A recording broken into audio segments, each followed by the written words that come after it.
Mr. Lewis, why did it take Matt Hancock 2 days to be dragged, kicking and screaming, from the Department of Health? Well, I don't think that's a fair description, Trevor, I'm afraid. I'm going to have to disagree with you on the first part there. Look, I think quite rightly, Matt has been focused all through this period, the last year and a half or more, that we've been all dealing with this, the dreadful situation with the pandemic, and focused on delivering for people.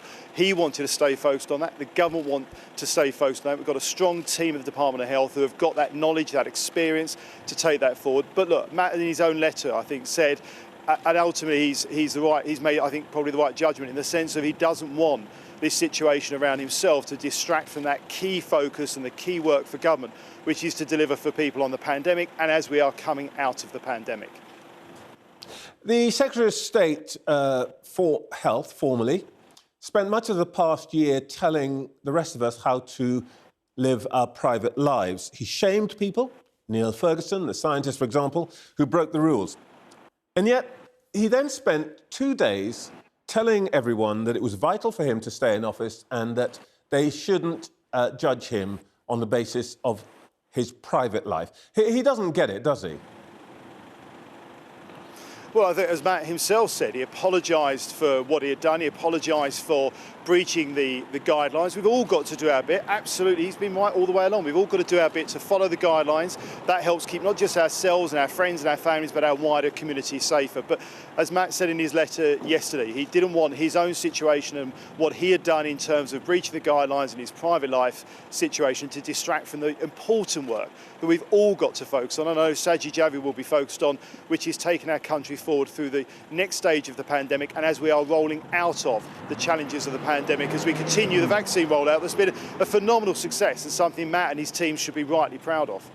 Yeah, but this wasn't he forgot his mask when he went into a shop. This was something quite different. He carried on a relationship, fair enough, but in that relationship he did things that he was telling the rest of us that we may not do.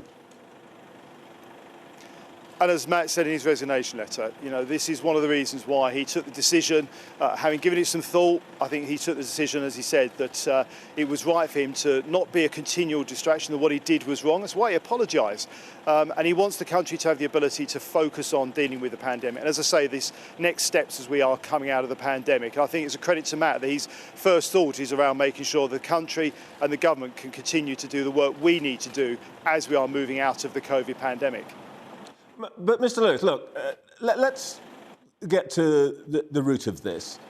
Anybody can make a mistake, but both Mr. Hancock and Mr. Johnson, for 48 hours, carried on as though it was a minor slip, nothing was too wrong. And there is a sense this morning that Matt Hancock resigned, not really because what he thought what he had done was wrong, but because everybody else is saying it's wrong. And the Prime Minister doesn't quite, in his letter, say, Matt, what you did was wrong and embarrassing. In fact, he uses the phrase, you should be proud. Are Matt Hancock and Boris Johnson the only people in the country who can't see why the real reason he had to go? Well, again, Trevor, I'm afraid I disagree with the premise that you're coming from. I think it's right that Matt and his entire team, there's a really good team at the Department of Health with Nadine Zahawi obviously leading this phenomenal vaccine rollout, Ed Arger, James Bethel, the entire team there, Nadine Doris and Joe as well, Joe Churchill taking forward the work to make sure the country is able to deal with the pandemic. And I think Matt should be proud of what he has seen at the health. So it's not just dealing with the pandemic, which has been something none of us would have found an easy project over the last year and a half. And he's done that with clear focus and vigour to deliver for people across the country. And the vaccine rollout, but the technology improvements in the NHS, the work to make GPs more accessible and to be ready as we're coming out of the COVID pandemic. I do think it was right that the Prime Minister and Matt were focused, even in the last couple of days, on making sure that experience, that knowledge that has been gained through the last year and a half or so of dealing with the pandemic was there to be able to focus on the pandemic. I don't think that is in any contradiction at all to Matt, after a day or so, taking that opportunity to look at the situation and to reflect and decide that his position was distracting from the work as we come out of the pandemic. And I think credit to Matt that his focus is not just on his family, but on the wider country and the best interest of the UK. Let me try this another way. if something like this had taken place in your department, the Northern Ireland department, involving one of your junior ministers and a person working for the department, I want you to tell me that it would take you 48 hours to decide that something had to be done, and that actually you, like the Prime Minister, wouldn't say to that junior minister, you've got to go. Well, the reason I never, ever, in any interviews over the years I've been talking to colleagues and yourself, Trevor, on a range of interviews, I never get into the hypotheticals, is because every situation has its own unique circumstances you have to consider. And even in this situation, Trevor, you've got to look at the unique circumstances of a situation like the pandemic, with the knowledge and the focus and the experience that Matt had had leading the department through the pandemic, and the desire to keep the focus on how we use that expertise and that knowledge to take the team forward and the country forward. As I say, I think Matt has made the right decision. I think he's done it with the best interests of his family and the United Kingdom at the forefront, and credit to him for that, because he didn't want his situation to distract from things. You've got to look at these situations as they develop in real time with the specific knowledge of that particular situation. So you can't do hypotheticals across different areas. Our focus for the government, I know Sajid Javid's focus, working with a brilliant team at the Department of Health, will be on moving forward the next steps through and out of this pandemic. All right, well, let's leave Matt Hancock himself alone for the moment and talk about the government itself, because, as you say, the government's got to take this forward. Now, to take it forward, the government has to retain its authority and know that people are going to listen to it. Now, let me put this to you. What it might sound like to the person in the street is Cummings and Barnard Castle hypocrisy. Matt Hancock and some bloke he knows gets PPE contracts, cronyism, carrying the wallpaper in number 10, profligacy, and now snogging videos from the guy who tells you you can't hug your gran. One rule for us and one for them. Are you about to squander all of the credit that you have built up as a government in the successful vaccine rollout? Oh, well, actually, as I say, I think the vaccine rollout has been a phenomenal success. That's a credit to Nadine Zahawi, Matt Hancock himself, and the entire team at the Health Service. Yes, you've told me that 5 times, but I'm asking, are you about to throw all that away? No, we're going to be focused on continuing to roll out the vaccines. We've got 83% of the public had that first dose now. Over 60% had the second dose, and half of under 30s as well, which is brilliant, but we need to continue to focus on that. And I think ultimately what the public want us focused on, what my residents in Great Yarmouth and people I talk to people in Northern Ireland want us focused on, is getting on with the job of government, making sure that we can continue to deliver on that vaccine rollout, keep it going, keep moving out of the pandemic, build back better, and be ready for the opportunities that lay ahead for the United Kingdom. Mr. Lewis, I wouldn't normally do something like this, but I want to put a private, personal question, I guess, in a way to you. Over the past 2 days, every cabinet minister, including you, has come out to essentially defend the Prime Minister and Matt Hancock. The pictures that we saw were of an encounter on May the 6th. On May the 11th, my family buried my daughter, who had died not of COVID, but during the lockdown. 300 of our family and friends turned up online, but most of them were not allowed to be at the graveside, even though it was in the open air, because of the rule of 30, because of the instruction by Mr. Hancock. Now, the next time one of you tells me what to do in my private life, explain to me why I shouldn't just tell you where to get off.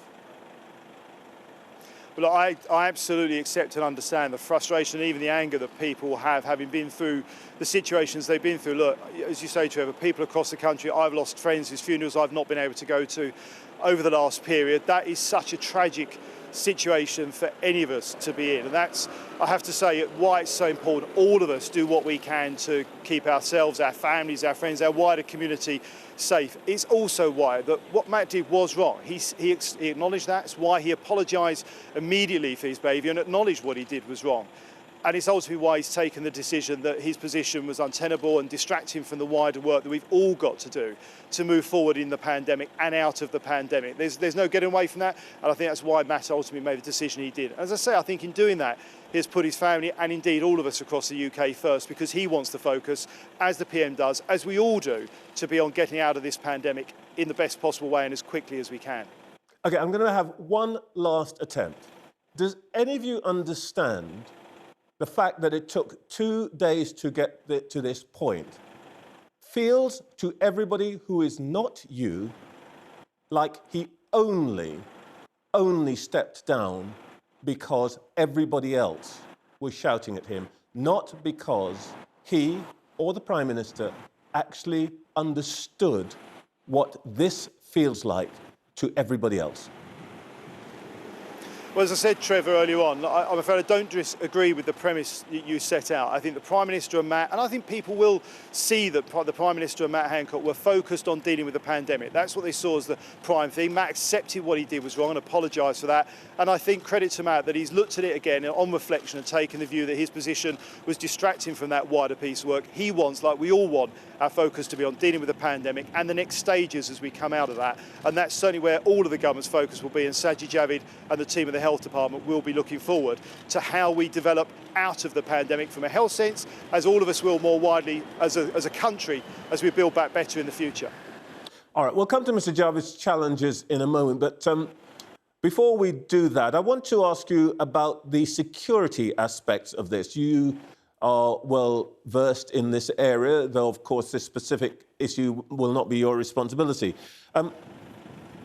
We don't know exactly how anybody came to be in possession of these pictures, but presumably the government will be undertaking an urgent security review, because how is it possible that what goes on in a minister's office or behind a closed door for a minister can be made public in this way? I mean, for Matt Hancock, it was embarrassing. I think in your case, it could be lethal.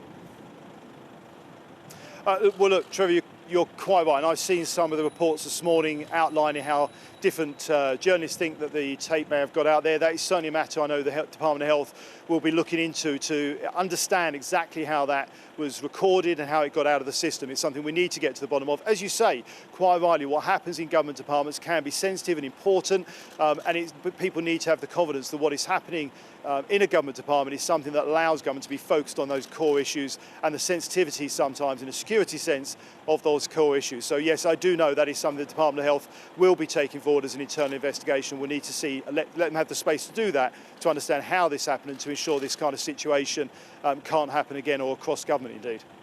It doesn't look good, though, does it? Because literally, just before I came on air, I don't know if you're aware of this, news broke that sensitive documents about the defence establishment and movements of our warships were discovered at a bus stop in Kent by a member of the public. Yes, no, I'm aware of this as well, Trevor. And as I say, as you rightly say, it's something that none of us want to see. It shouldn't be able to happen.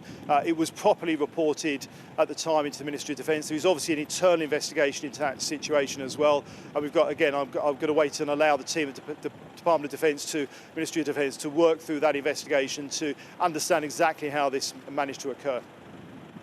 Mr. Javid, I gather, will be speaking to the press later on this morning. He's got a big in tray, completing the vaccine rollout, catching up with the backlog, maybe 5 million patients, unwinding the reforms from a decade ago, not to mention social care. The Americans have this expression, a hospital pass, which is when you throw the football to somebody who's about to be buried under 3 200-ton opposition defenders.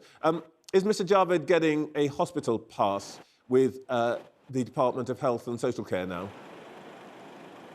No, not at all. I know the analogy. My football days may be a bit behind me, and I was probably one of those larger defenders you refer to, Trevor. But look, we're very fortunate in our party to have such a great depth of talent. And having Sajid Javid with such a phenomenal wide experience across government, leading key big departments, coming back in means we've got somebody who knows how to get things done, who knows how to manage and run a department. And he is going to be working with what is a phenomenal team at the Department of Health, really strong ministers, a team that's worked so well together through the pandemic to deliver for people across the country in the most most challenging times that our health service has ever seen, and I know that Sajid will be absolutely laser focused on making sure that we're able to move forward in a positive way.